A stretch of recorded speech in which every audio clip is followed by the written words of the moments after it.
happen. We have to really escalate the noise we make so that we'll be heard.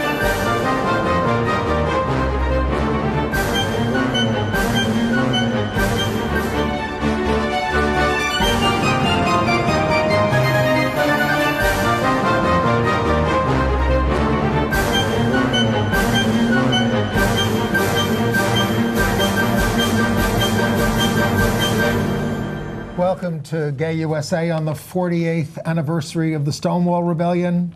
I'm Andy Hum. Well, that's the day we're taping. It's Yes. not the day you're going to see it. I'm Ann Northrup. Unless you're watching us online at www.gayusa.org. TV.org. Gay USA TV, yes. All right.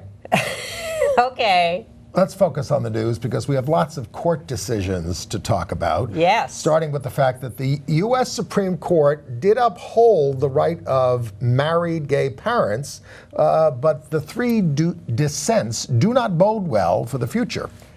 Spoiler alert, Neil Gorsuch is a monster. Yes, he is. More about that shortly. Yes, he is. The High Court also chipped away at the separation of church and state and agreed to decide next term whether a baker can refuse to sell wedding cakes to gay couples. That may sound familiar to you. Yes, it's the Colorado case we've been following for years. The High Court also temporarily and partially kept Trump's Muslim travel ban in place. And a federal appeals court, a little lower down, let Mississippi's anti-LGBT law go into effect until someone gets harmed by it. LGBT Pride parades and marches drew throngs and controversy. All over the country. But LGB only older people will now be included in a key U.S. government survey. We are still fighting for transgender inclusion in that survey. A Catholic bishop has banned funerals for anyone in a same-sex marriage. Does that mean we don't have to die?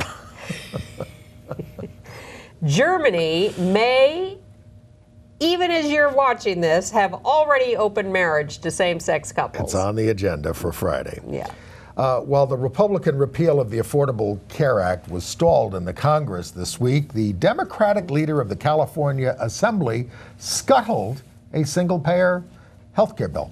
That's not good. No. All right, well, we're going to take you through a lot of what happened at various Pride celebrations around the country, but there is so much news coming out of the Supreme Court and other courts that we really need to start with that because that is where the headlines are. And the big case that was favorable to us was out of Arkansas, where the High Court there said it was, okay to treat same-sex parents, married parents, differently from heterosexual married parents in terms of conferring parenthood rights on the spouse. Well, this is the whole thing that is happening across the country. We've seen it in Texas. We've seen it throughout the South. We've seen it in various places where states are trying to hold the line, rebel against the Obergefell Supreme Court decision 2 years ago legalizing same-sex marriage. Now, in Obergefell, the justices had written, and this was cited in this unsigned opinion that we won, as we explained, a state may not exclude same-sex couples from civil marriage on the same terms and conditions as opposite-sex couples, and it listed rights, benefits, and responsibilities to which same-sex couples, no less than opposite couples, must have access. So that was in the decision, but there were still, even though this was unsigned, there were 3 dissents to this decision. So that was the Obergefell decision. That's what they were citing in the Arkansas case. So now the Arkansas as a state is trying to treat same-sex couples differently in terms, in this case, of birth certificates. Right. If a heterosexual couple uses, say, a sperm donor with the wife, nonetheless, the husband is the presumed father of the child and goes on the birth certificate as the father. This really all comes down to, the states where discrimination on the basis of sexual orientation is allowed are trying to keep doing that to same-sex married couples. So in this case in Arkansas, 2 lesbian couples each had children. One of the women gave birth with a sperm donor. and expected to have their wife's name on the birth certificate as the other parent. And the state said, no, no, no, no, no. We are not going to put the wife's, not just the partner, the wife's name on the birth certificate. So this went to and the Arkansas Supreme Court upheld the state's version of events. So this went to the Supreme Court. Well, let's read what the Arkansas Supreme Court said. It said it does not violate equal protection to acknowledge basic biological truths. Except that their law does not acknowledge basic biological truths. The law says in Arkansas that a husband will be acknowledged as the father of the child, even if he is not the biological father of the child. And even more so, if in Arkansas a heterosexual couple adopts a child, the child's birth certificate will be changed to list the adoptive parents as the parents of the child. Right, so the way the Arkansas Supreme Court was leaving it was that we would have to go through second parent adoptions, essentially, which is expensive and demeaning. Well, it involves all sorts of home visits and things to get approval. What this does tip the hand of the Supreme Court to a great extent on how they're going to approach these issues going forward, because there are cases in other states that are coming down the pike. So these cases go to the Supreme Court, and we now, this week, have a 6-3 decision from the Supreme Court, the majority unsigned, but clearly we know who it includes because the 3 dissenters are Neil Gorsuch, Clarence Thomas, and Samuel Alito, which meant Roberts did side with us in this case. Because he accepts as settled law the legality of same-sex marriage. So even though he hated the Obergefell decision. Hated it, but as it has been decided, he has decided that since that is standing, then couples must be treated equally. And that's what the court decided. They just peremptorily said to Arkansas, we're not even going to hear this at any length. We're just looking at this and saying you are not treating same-sex married couples equally. That's what we told you in Obergefell you have to do. So you must list these both women in these couples on the birth certificate. And the Obergefell decision is only 2 years old. Right. Yeah. So Gorsuch. You know, there was an analysis that put Gorsuch to the right of Scalia. Yes. He's a hard ass. Theoretically. And this has proved that that was correct. Neil Gorsuch not only dissented from this opinion, he wrote a dissent. He is the author of the dissent that completely ignores the facts of the case and says that it is okay for a state to have a biologically based birth certificate system. But that's not what Arkansas has. They allow husbands who are not the biological father to be listed as the father. They allow adoptive parents who are not the biological parents to be listed as the parents. I would like to speak to the gay friends, the gay and lesbian friends of Neil Gorsuch who are out there pimping for him and saying what a wonderful guy he is and he respects my relationship and they're wonderful people and I don't have a homophobic bone in their body. This is bigotry that he's engaging in here. Well, I can't decide whether he is stupid or a liar. I think he's just a nasty piece of work. Well, I wouldn't disagree with you about that, but for him to talk about a biologically based birth certificate system when the state specifically does not have and is not defending a biologically based birth certificate system means he either does not understand the case or he is lying about it, which to me puts him in the same category as Trump. Yes. Well, I mean, who appointed him? Yes. But he's slicker than Trump, but it turns out he's doing the exact same thing. And folks, now Roberts sided with us in this case. So if we get one more judge appointed by replacing a liberal by Donald Trump, we're screwed. We could lose Obergefell. I mean, I don't know if Roberts would want to overturn it so soon, but the judges that Trump is looking to appoint are in favor of reinstating sodomy laws if the states want to, reinstating bans on same-sex marriage if the states want to,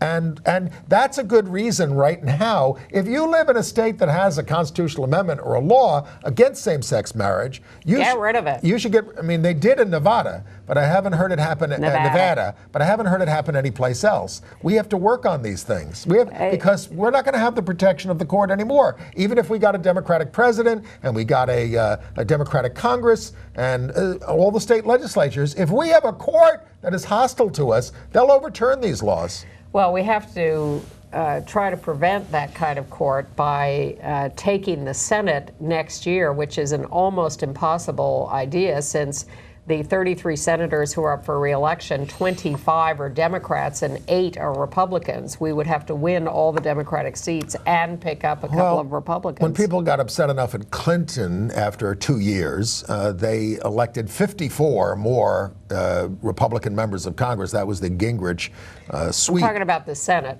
Well, I'm just saying it could be. It's only about the Senate with the Supreme Court. Absolutely, it could be a wave election. It could. But it's and everybody's supposed to be so upset that we lost these 4 congressional races that were up, but those were heavily Republican districts. Yes, we made progress. There are enough places where we can turn things around. And we've beaten back Sam Brown back in Kansas on the tax stuff. But yes. But if we lose, if Kennedy resigns, and he's hanging in at the moment on the Supreme Court, Anthony Kennedy, but he is 80 years old, and I'd want to resign if I were him. But he may just be horrified enough by his acolyte, Mr. Gorsuch. But Ginsburg, can they really stick it out for 4 years? And can we change the Senate or the presidency in that time? Plus the fact that Clarence Thomas has been wanting to retire. He's 69 years old. He wants a life, I understand. Well, whoever retires... And he could be replaced by a much younger person who could hang in there for a long time. This president and this Senate are going to confirm more Neil Gorsuches, and we are gone. So this whole issue of you think we won same-sex marriage, it's not over. It's there's still cases in Texas and in Arizona about this that are pending now, and we'll see how much those judges at least respect this new Supreme Court decision. Now, the good news on the Arkansas decision is we did win. Yes. And even though we're talking about doom and gloom with the Gorsuch dissent, we did win the case. And the glass is half empty. And what it should do is therefore stand in the way of other states like Texas and others trying to mess around with the rights of same-sex couples and parents as long as Obergefell stands. Now, there's an old saying that the Supreme Court follows the election returns and public sentiment to some extent. Of course, Scalia never cared about that, and obviously Gorsuch doesn't. But there's a new Pew poll out that says Americans now support same-sex marriage by a margin of 62 to 32, and Republicans are basically now split for the first time on it. And even among evangelicals, 47% of Generation X millennial evangelicals favor same-sex marriage compared to 26% of boomer and older evangelicals. That's all well and good, but the American people in large numbers support things like protecting the environment, and that is not stopping the Trump administration from getting rid of all regulations and destroying the environment, and the public is not stopping them from doing that. That's true. If you have that power, it doesn't matter what the public wants. They're just running roughshod over all of this. Well, what I hate to say is that the overpowering thing that elected Trump was racism, and it's very hard to argue with people who hold feelings like that. I think that was one element, but I really think I heard someone say recently that what elected Trump was not facts, it was attitude. Yes. And some of it is a racist attitude, but some of it is just about power. Authoritarianism. Yes, and about wanting to be tough in the world, and we've given up our, Obama was too soft, and Hillary's a woman, and we had Giuliani here for 8 years. Yes, exactly. And Bloomberg was, people worshipped a billionaire being their mayor instead of one of us, the people. Are we the people? Yes. But my point being that people want authoritarianism. I've always said people want a daddy. They want a benevolent patriarch, but they'll take patriarch over benevolent every day. Yes. And I talk in generalizations. Clearly, this is not the entire country. It's not even a majority of the country, but they manipulated it in a way that they took power. And so Finishing here we up are. on marriage, in Cincinnati, they have named a block for John Arthur and Jim Obergefell on the 2-year anniversary of marriage equality, the plaintiffs in that case. All right, let's turn to another angle on this, which is the religious freedom cases. Yes. And so the other thing that happened at the Supreme Court this week was that they agreed to hear a case in the fall term that they have been postponing dealing with for almost a year, I think. Cake! And I would suspect that the reason they have now agreed to take this case is because Neil Gorsuch showed up to vote to take the case. You need 4 people to take a case, so we don't know exactly what's going to happen, but it's nerve-wracking. Yes. All right, so this is Masterpiece Cake Shop. Cake Shop. The guy does not want to make cakes for same-sex weddings. Correct. And I'll make cakes for gay people, but not for weddings. he has been ruled against repeatedly in Colorado. By the Human Rights Commission, by the courts. He's been fined. By everybody.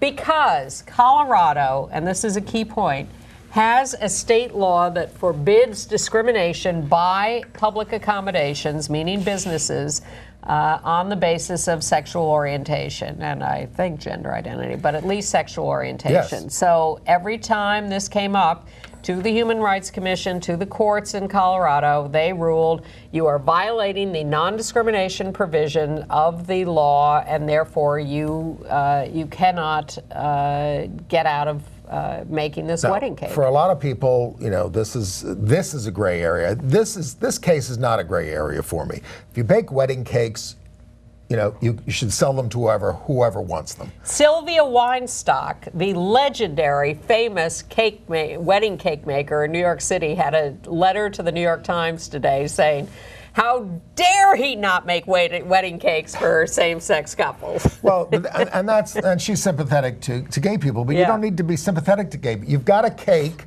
you sell it to whoever comes into the shop. Now, where it gets gray is, well, what if they want a certain kind of a message on a cake? And I would say you can't force a cake maker to write something on the cake that you don't want to write. And it gets a little grayer with the videographers who say, now this baker says he's an artist and this is his expression. That's his argument. But what the lawyers are saying, the ACLU is doing this case, the lawyers say, look, you turned them down before they even talked about a design for the wedding cake. You saw them as a same-sex couple, and you said, no, I'm not making anything for a same-sex couple. And as has been proven with some of these other bakers, because the local press has done investigations, they call up and they say, look, we're divorced, but we're getting remarried. We'd like a cake. And you sell it to them, even though you won't sell it to gay couples, even though that, you know, so you might have religious objections against that. Or I'm from an atheist group, or all these other things, or a Satanist group, or whatever. Everybody gets cake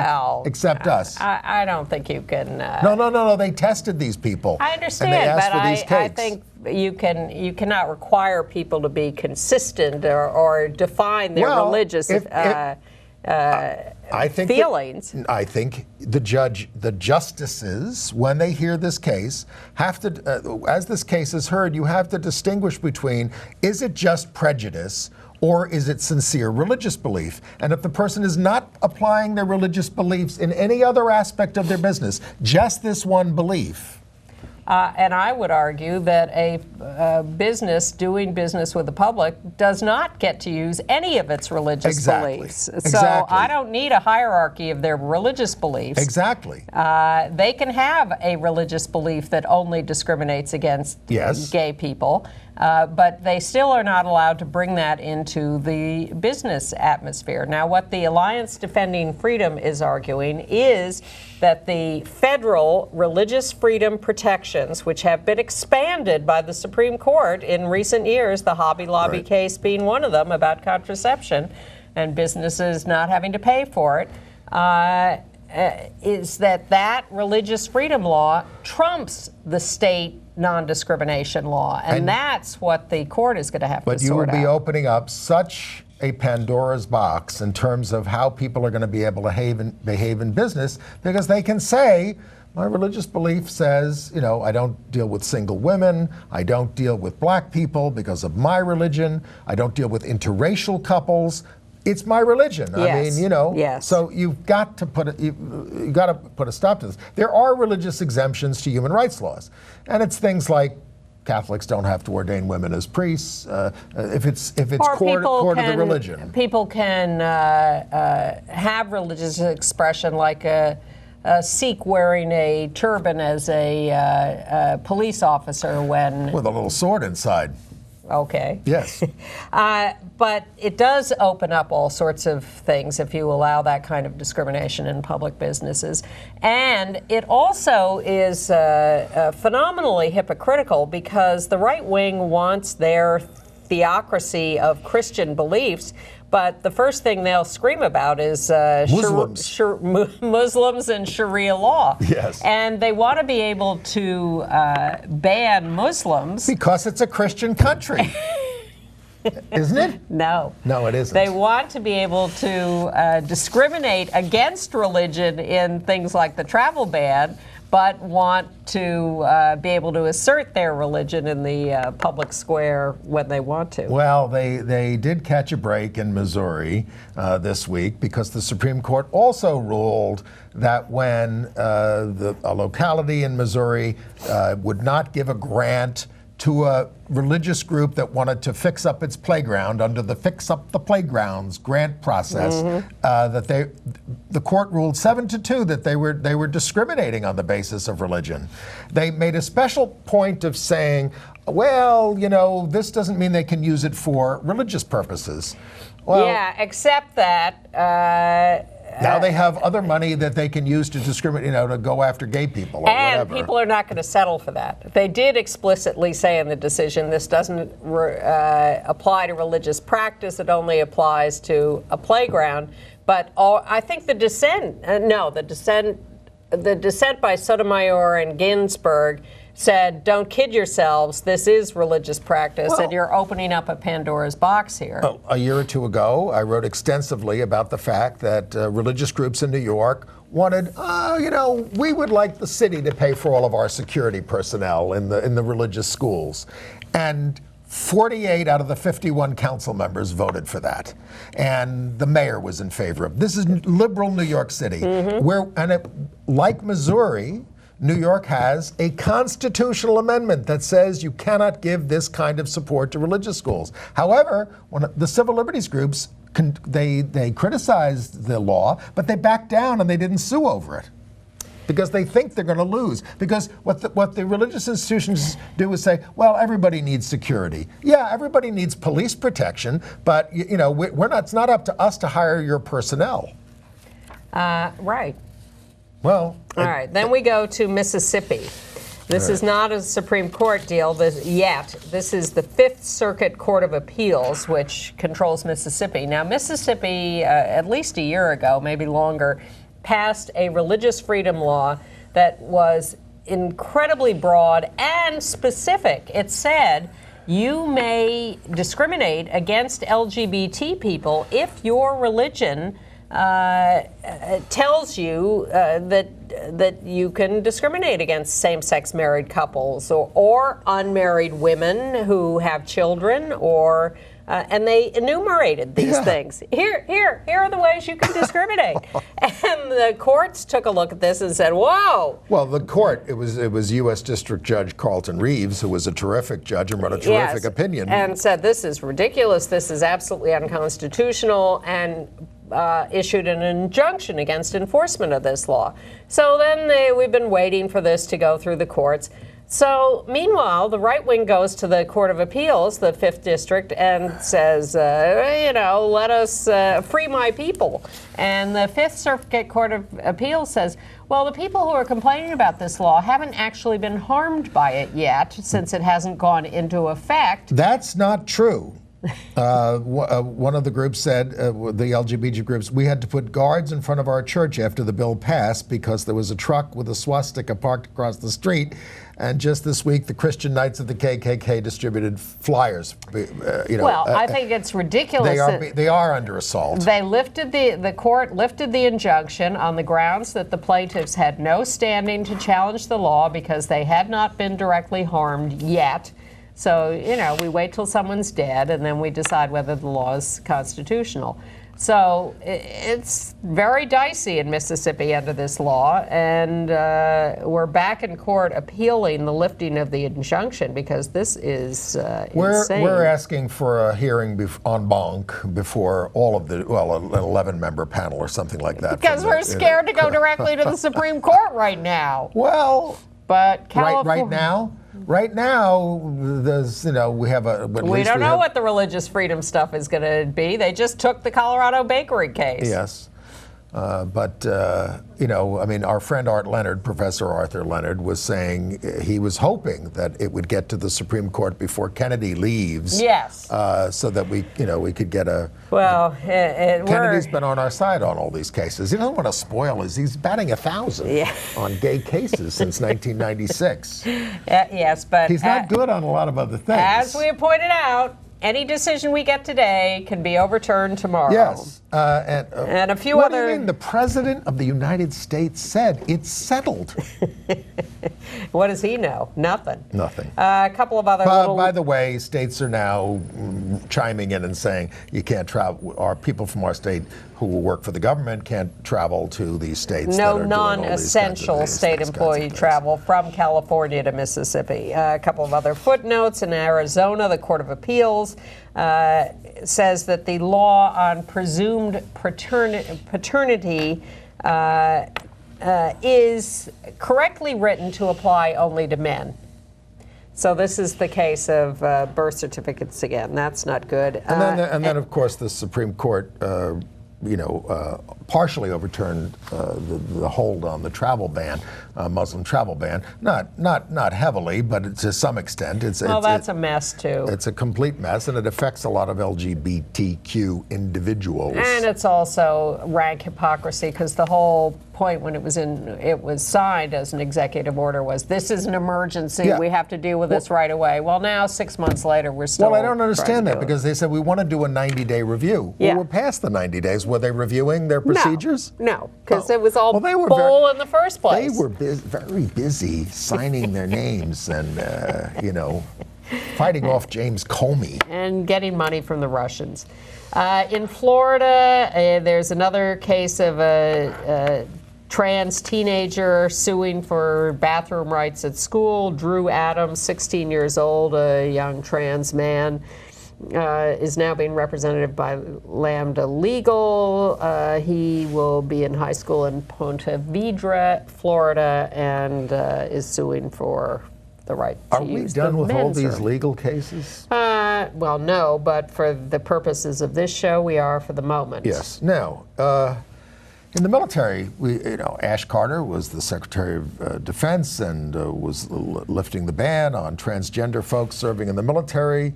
And the Defense Secretary.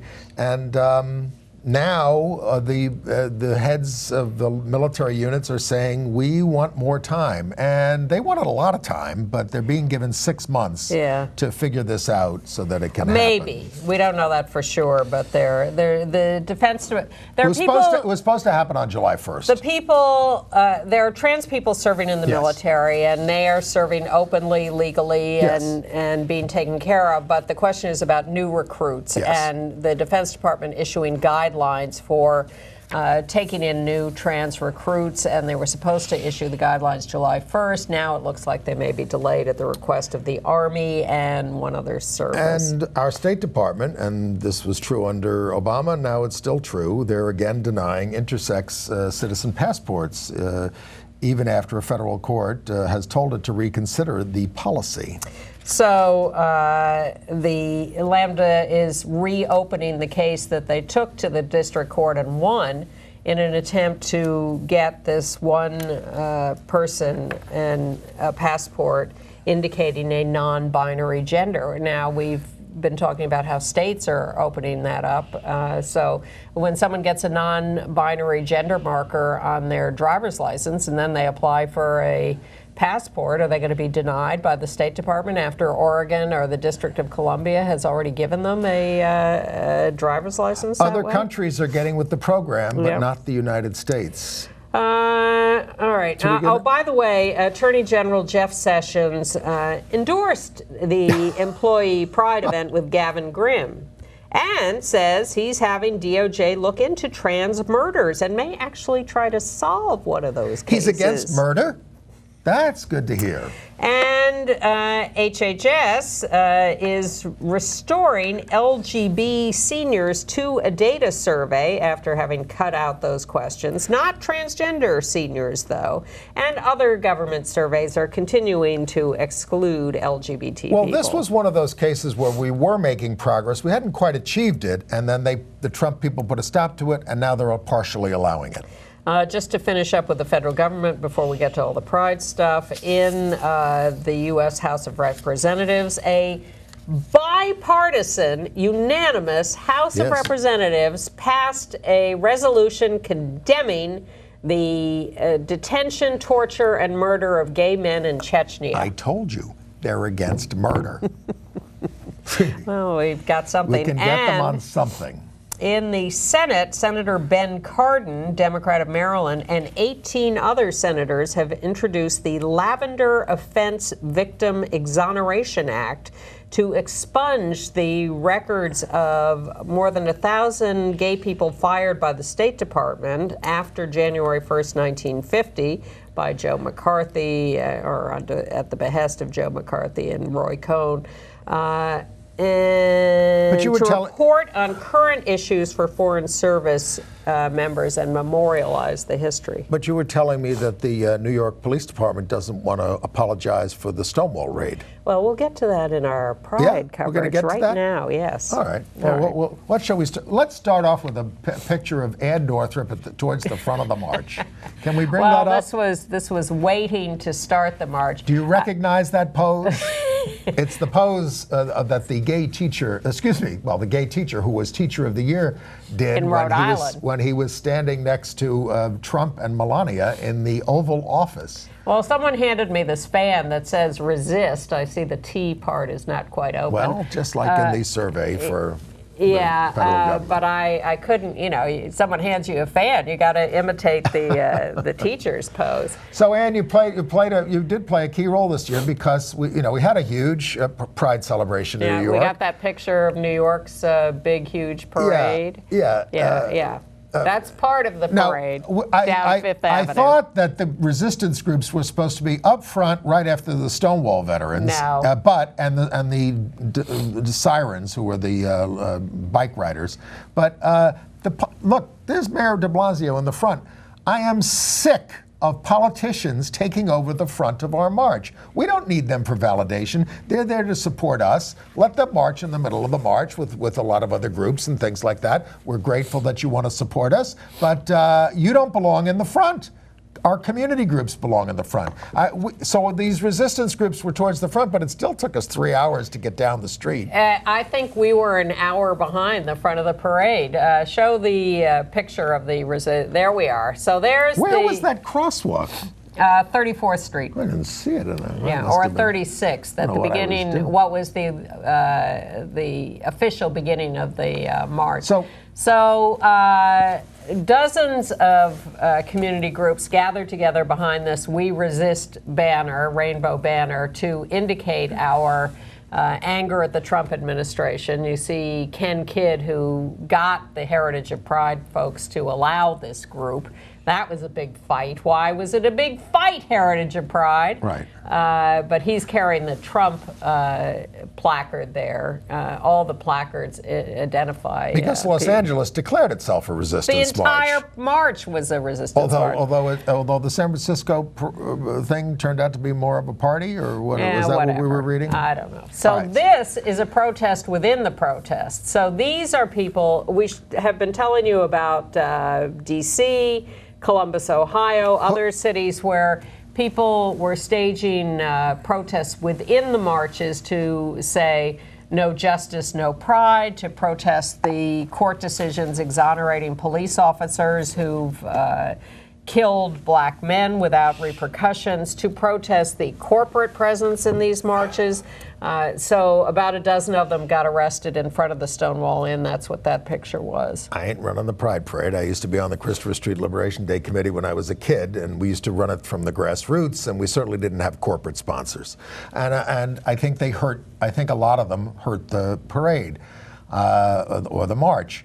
But if I would say, if people want to change this, we need to do organizing within the community, get groups to sign on to a statement of what we would like our march to be, and where we would like the politicians to be, what we want the role of corporations or police, and make that a more democratic process. Well, of course. But all right, so this, I was even unaware that this thing, we were Most behind people you. were. And well, I think in some parts of the country, they were able to stop the march for like a half hour or something. Well, but, this stopped the march for 20 or 30 minutes. Well, really? Yeah. But the thing is, there are so many stops and starts in the New York Parade. It takes forever. It's arduous. We have to find a better route or a better way to do this so that we aren't just standing around on the hot sun all the time. And it's boring for the people on the sidelines, you know, to have to just stand there and watch a group that stands there for 20 minutes, et cetera. Well, I don't know, a little action with some arrests. But actually, the thing that struck me about marching with the Resistance Coalition was the support from the sidelines. It was deafening. I've never heard such loud cheering from the sidelines as I heard on Sunday with people cheering the resistance contingent. So that I appreciated. Now, let's see. Certainly in New York, but all Chelsea over. Manning was in the... Yes! I didn't see her. Well, but... the ACLU was one of the grand marshals, and Chelsea Manning was with the ACLU at the head of the parade. So that was nice. Also a trans firefighter in New York. And you saw a little of the crosswalk. Crosswalks have been painted all over the world. Buildings lit. City Hall here was lit up. I saw the World Trade Center spire lit up in rainbow colors from my apartment. It was incredibly beautiful. I was very impressed, and subtle. It was just the spire with all the white lights of the building. It was gorgeous. And the Empire State Building, of course, absolutely bathed in rainbow lights. Right. The new Kosciuszko Bridge was lit up. I remember when the Empire State Building did it for the first time, and we had parties in people's houses. Exactly. You could see the building. Yeah. The New York Times did a whole Pride issue, yes, which was interesting. But then the day after the parade, their coverage was a few pictures in the main section. No story, no writing up any of the controversies, nothing about the arrest, nothing. But they had a big story in the sports section about the National Basketball Association having a float in the parade, and that was actually quite interesting and moving. The head of the Golden State Warriors, who was a gay man. Yes? Yeah, we've talked about him. Yes. But the commissioner was there and a lot of players. Mr. Silver. And really interesting. Now, just to continue on New York for a while, and then we'll get to a couple of other things. One thing that was very popular online was there was a New York City cop who wore a T-shirt that said, "I may be straight, but I don't hate," and talked about all his gay relatives and friends. But meanwhile, the New York City police commissioner who was there. Yes, who was asked to apologize for the cops raiding the Stonewall 48 years ago, said, "I don't think we need an apology. I think everything that's been done since then is an apology." And? Yes. Inspector Pine, who led the raid, spoke a couple of years ago at a big forum. I was there. I went up to him, and I didn't go up to him. And publicly I said, before we just go into all this, are you going to apologize for what you were doing to us in those days? And he goes, all right, I'm sorry, like that, something like that. So some kid comes up to me, kind of bright-eyed. I thought, this kid's going to come out. And he goes, "I think you're disgusting for confronting him that way. He's here. Well, how dare you?" And I thought, I said, "F you," is what I said to that that kid. We do deserve an apology. Absolutely. For all the ill treatment. They're doing it in Canada. They're doing it in Germany. Well, and Bratton wouldn't apologize either a couple of years ago when he was asked. And to me, that is right in line with the cops not acknowledging any responsibility in the killings of these gay men. The black men. It is, they will never back down on anything. Britain has wiped out all these sodomy offenses in history. I think parts of Australia as well. But we haven't even talked about that in New York or in America. In Oklahoma City, the public schools joined their Pride Parade in a school bus. Very nice. And Nikki Haley was having a dinner along lunch, along the route. Yes, we had a lunch on a spot on the Pride route.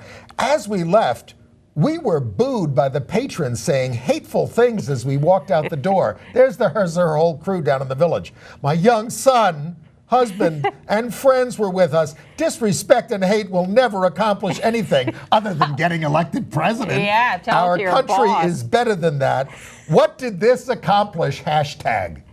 I like the fact that it wasn't that she walked out and the marchers booed her. It was the diners in the restaurant who booed her. I mean, if you can't stand the heat in New York, I've certainly been attacked, verbally on the By street. this kid. By many people over the years. If this is part of we have a First Amendment in this country. All right. Anyway. We have to move along. We better. All the Seattle pro teams marched showed up at Pride events. In Chicago, huge controversy over the Dyke March because there were several women carrying rainbow flags that had Stars of David on them, yes. Indicating their Jewish heritage, and they were thrown out of the Dyke March. I think on that's the grounds wrong. that was too supportive or indicative of Israel, and that was too upsetting to people who are angry at Israel for treatment of Palestinians. They said it was a trigger. They said it was a trigger for some people. I mean, if we're going to go about what are the triggers in a pride parade, I mean, some people are offended by nudity or sexual gyrations or whatever. It's all there. There are so many different things in these marches. If it's not something directly offensive, look, I'm totally sympathetic with the Palestinian cause, but a Star of David to me is a Jewish symbol. It is not the Israeli flag, although there was an Israeli consulate float in the New York parade. Right. We have to. I think we have to. I think it was anti-Semitism. I know there are close friends that I have that have said, no, I totally agree with them. It's so bad that we have to stop it. But there are a lot of things we need to fight about. That's not one of them. I would like weekly discussion groups of all these issues. Okay. And I would They're like happening online all the time. I want in-person meetings. And I would like a discussion of New York Governor Cuomo's pick for a monument design to commemorate the Pulse massacre and other violent incidents. This is it. This seems a pile to me, of rocks. These rocks look extremely dangerous to me. A lot of people could be hurt on those rocks. Children bumping into them. Oh my God! And they have dividers with glass in between to reflect rainbows and things. But they're prisms that would supposedly create a timeless measure of It's done by a message of inclusion. It's done by a famous artist, but it was done behind closed doors. You want a timeless message of inclusion? Write something that talks about the history. Well, we have an AIDS memorial that doesn't have the names of anybody who died of AIDS. We're going to get to that. All right. Also, in Florida, activists there are mad at the governor because he promised after Pulse that he would get a non-discrimination executive order out for state employees and contractors, and he hasn't done that a year later. And in Minneapolis, after the police shooting of Philando Castile, there were sensitivities about the police being in, so they banned the police in uniform from being in the parade. Then they apologized for that. Then they let them in. They have a lesbian police chief, right? Yeah. I think they should have kept him out. If we go down this path, where does it end? Well, I think it's appropriate to protest that yes, decision. we have protested it. I mean, we don't have time for this tonight. Well, these are important issues, and I don't want to leave them just hanging. We're going to have to. All right. Illinois, a Catholic bishop, gay married people will not receive communion, cannot be given funerals, cannot be given last rites. This is Springfield, Illinois, Bishop Thomas Paprocki. We had a picture of him, I think, maybe. He also, when marriage was legalized for same-sex couples, he performed an exorcism. May not serve as a sponsor for the sacrament of baptism or confirmation. Well, and where's the uproar from Catholics saying this is not the way we want to live? Well, they vote with their feet. You are not our leader.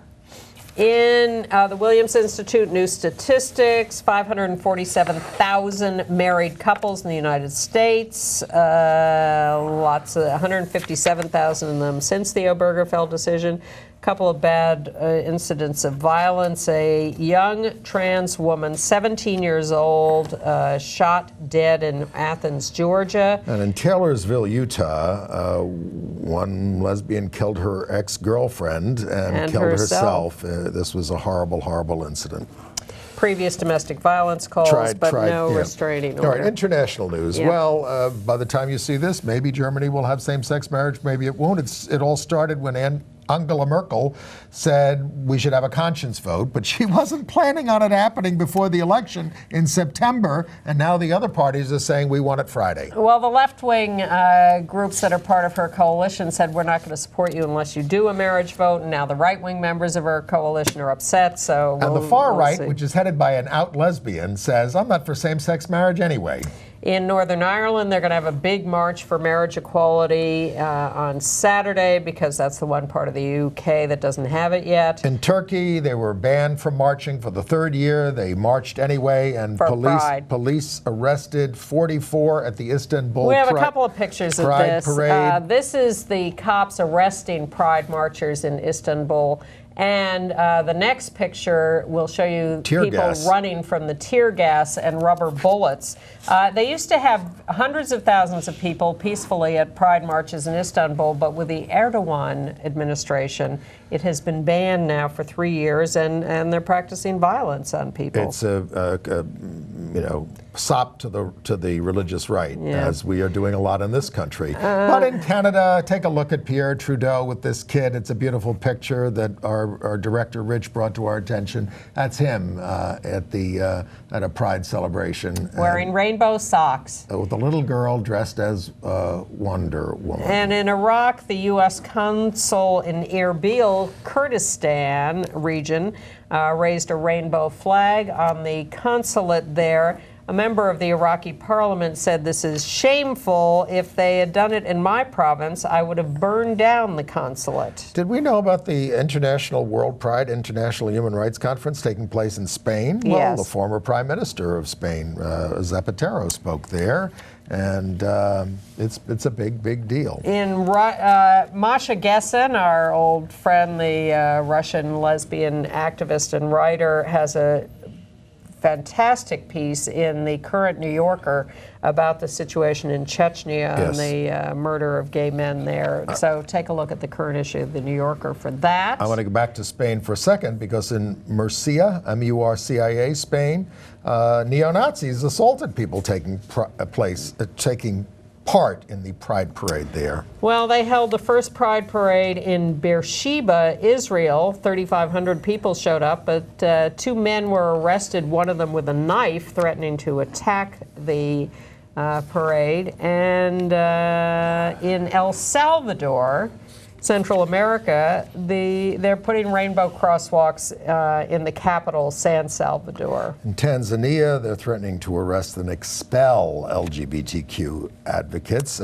Same-sex relations are punishable up to 30 years there. Also in Germany, while they're talking about marriage, they are canceling the convictions of thousands of gay men under paragraph 175 after World War II and talking about financial compensation.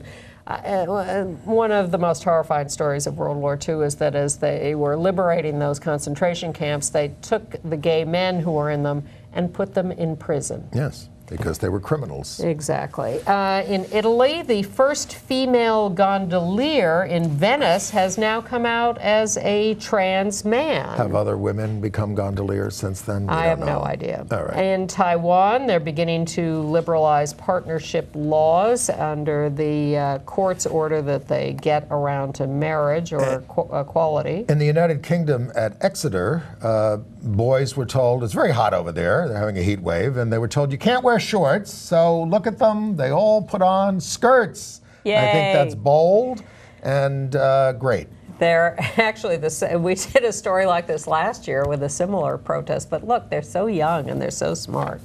And to transition to AIDS news, in the United Kingdom, new HIV cases down 17% among London gay men in the last year, attributed to better testing, treatment, and PrEP.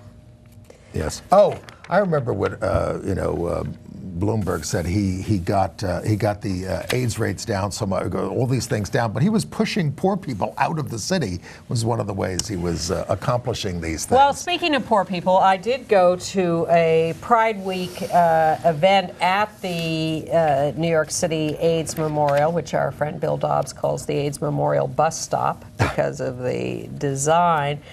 PEN America sponsored this event, and it was various people reading various things, and some of it was sort of lugubrious poetry, but a young poet named Sam Sachs read David Vonarovich stuff. It was nice to hear that. Jaime Manrique read his tribute to Reinaldo Arenas, which was quite moving. Before Night Falls. There were some readings from Essex Hempel's writings, and Sarah Schulman took the occasion to read not poetry, but an essay blasting the lack of accurate history of the AIDS epidemic. And you're right, the AIDS Memorial has no explanation of the AIDS epidemic anywhere there, no reference to people who've died. It has this ridiculous Walt Whitman quote that goes around in a circle 55 times, impossible to read. Impossible. And what's the point? The New York City Vietnam Veterans Memorial is walls of glass bricks with excerpts from letters by veterans etched into the blocks. It is so moving, say I as someone who hated the Vietnam War, and if any of that were at the AIDS Memorial, writing speeches by people who I had an were old friend who affected. said it is designed to death, and I feel that way about the Pulse Memorial as well, about hate crimes. Include the people affected. Right. All right. Well, speaking of who's affected, I mean, we all may die now with what they're doing to health care. The debate goes on, but at least it's been delayed a little bit.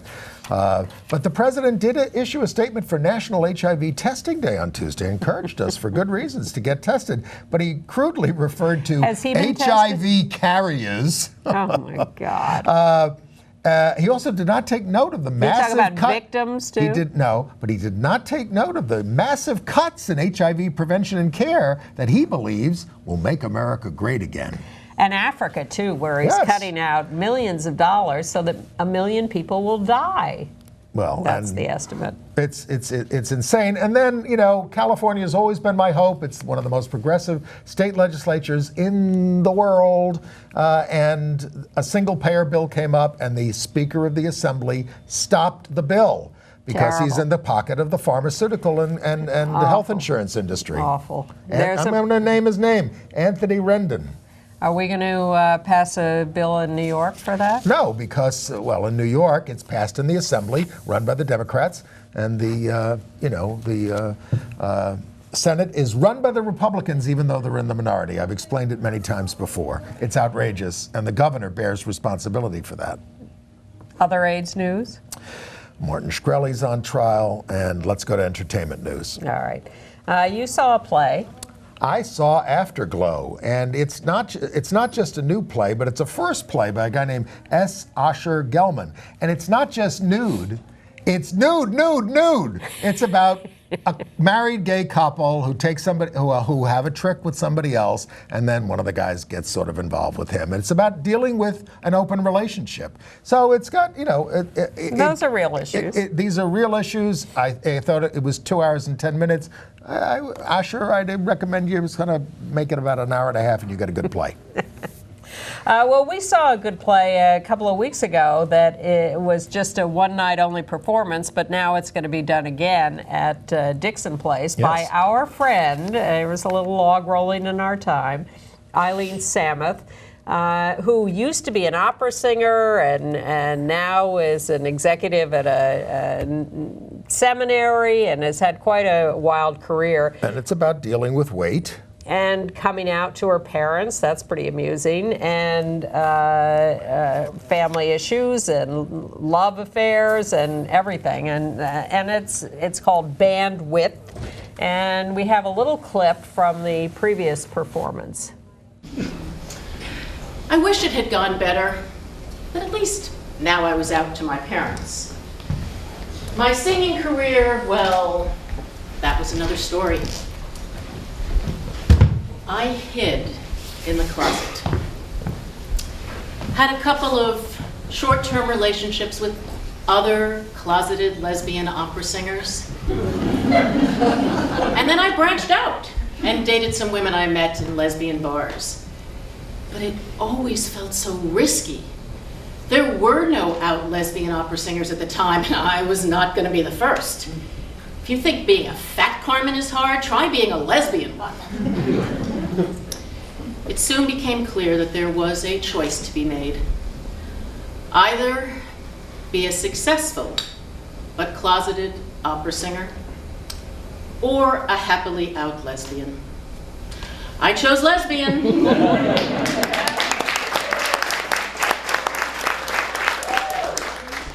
Left my singing career, and with it, the pressure to lose weight.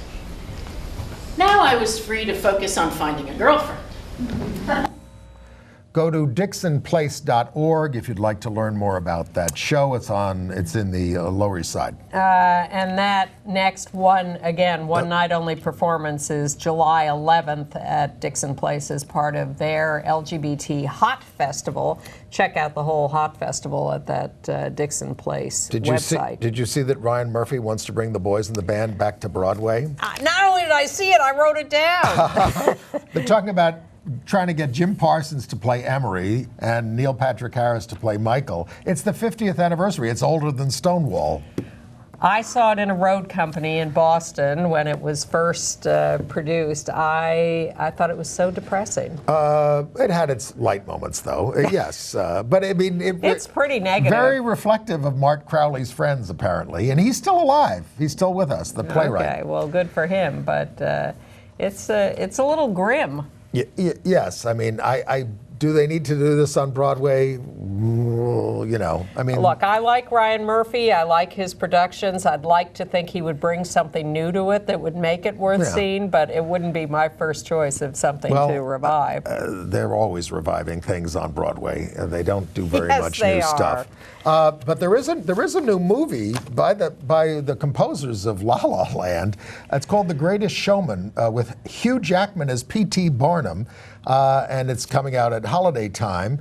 And I watched the trailer, and the whole thing is about acceptance of diversity, because he ran a freak show, basically, and Tom Thumb and all that stuff, and the bearded lady. So that's the way they're billing it. Michelle Williams and Zac Efron are also in it. Okay. I'm still enjoying Claws on TNT, and we're going to tell you a little more as we come up towards the end of July about a movie called Memories of a Penitent Heart coming up on PBS at the end of July. Which on POV. You'll want to see. And we will see you next week. Thanks for being with us. Bye. Bye-bye.